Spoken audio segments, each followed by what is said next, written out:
एबे युवकों मन में समाज सेवा करने इच्छा शक्ति वृद्धि है जहाँकि युवक माने एबे प्रकृति को बचाई चेष्टा कले एभली कार्य देखा मिली बालेश्वर जिला बस्ता अंचल तेबे जनता बंधु संगठन माध्यम बाहरदा बजार गांधी छक बजार पर्यंत संगठन तरफ 50 रु ऊर्ध्व फल औषध चारा रोपण कर कार्यक्रम को सुशील कुमार भक्ता, शेख राज, शेख साइनोर, शेख मुन्ना, सुकांति भक्ता परिचालन करथिबा बेले वन महोत्सव विषय काव्य शिल्पी सर्वेश्वर दास एवं समाजसेवी चैतन्य साहू कहिथिले।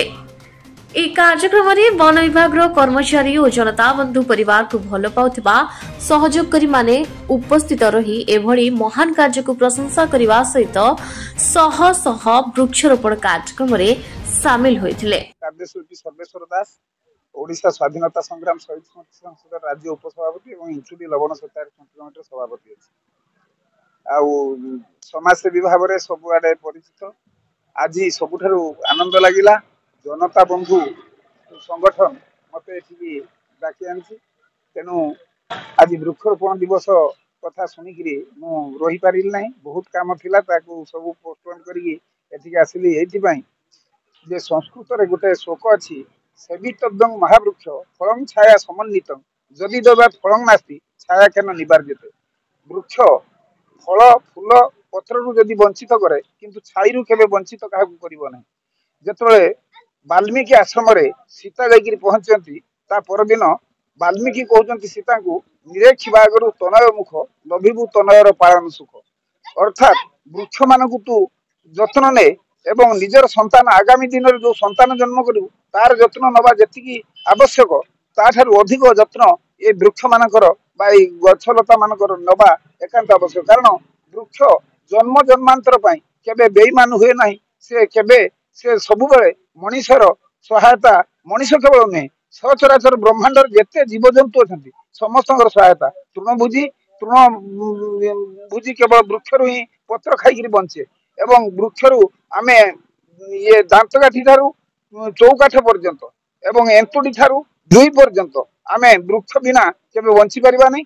वृक्ष होची हमर परम मित्र एवं वृक्षर ये जेतबेले चरक संहिता आपण समस्त सुनिथिबे लखन मिश्र बही एवं चरक संहिता जेतो गुरुदेव पठेले जे एमिति एक वृक्ष तुमे जंगल भितर बाछि आनो जो वृक्षर औषधीय गुण नथिबो।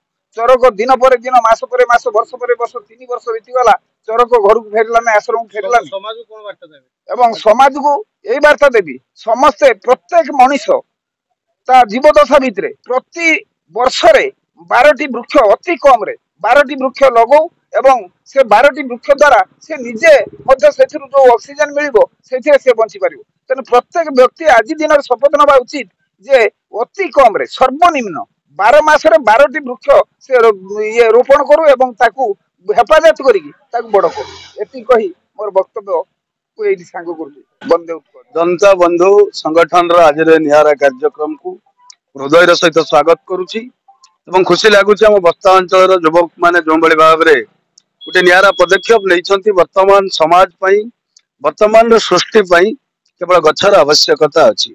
तेणु वृक्षरोपण कार्यक्रम को किसी दिन है व्यापक भाव में हम बस्ता अंचल करा जाउची।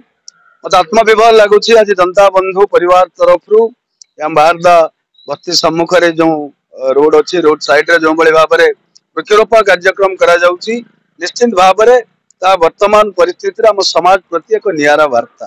आम समस्त गोटे कथा जाचु गोटे गछ ही गोटे जीवन रक्षा करें। तेणु आम समस्त युवशक्ति आज जो भाव में जनता बंधु कार्यक्रम कला विभिन्न युव गोष्ठी यंगस्टर क्लब हम बस्ती रे बाहरदा बस्ती रे माइनॉरिटी सेल हमर युव बंधु माने एवं विभिन्न समाजसेवी संगठन माने या सहायतार हाथ बढ़ाई एवं केवल जनता बंधुर कार्यक्रम नुहे यही जो वार्ता जो माने रास्ता जावासवा कर देखुं युवक मैंने याद्वारा इन्स्पिरेसन हे एवं आगामी दिन में वृक्षरोपण कार्यक्रम व्यापक भाव में हम जहाँफल प्राकृतिक विपर्यय सृष्टि निश्चित भाव में रक्षा पाइब। आ जनता बंधु परिवार आम अंचल बालेश्वर जिलार कि राज्य बाहर विभिन्न लोकाभिमुखी कार्यक्रम को पुणी थे हृदय सहित स्वागत करुच्ची। साथीगण आसतु समस्त आम गोटे शपथ नवा वृक्षरोपण कार्य को त्वरान्वित करवा। धन्यवाद। चैतन्य साहू समाज जनता बंधु तरफ पूर्वर आमर हलदीपदा ବାହାରଦା ଗାନ୍ଧୀ ଛକ ଏଗୁଡିକ ବୃକ୍ଷରୋପଣ କରାଯାଇଛି। ଆଜି ମଧ୍ୟ କିଛି ଗଛ 50ଟି ଗଛ ଲଗେଇବା ପାଇଁ ଆମେ ମନସ୍ଥ କରିଛୁ। କାହିଁକି ନା ବୃକ୍ଷ ହିଁ ମାନବର ବଞ୍ଚିବାର ଏକମାତ୍ର ରାହା। ବୃକ୍ଷ ବିନା ଆମେ ଦଣ୍ଡେ ମାତ୍ର ବଞ୍ଚି ପାରିବୁ ନାହିଁ। ତେଣୁକରି ବୃକ୍ଷ ହଉଛି ସମସ୍ତେ ପ୍ରତି ମଣିଷ କିଛି ନା କିଛି ତା ଜୀବନରେ ଲଗେଇବା ନିହାତି ଦରକାର। ବ୍ୟୁରୋ ରିପୋର୍ଟ, ଆଜିର ଖବର ଇଣ୍ଡିଆ।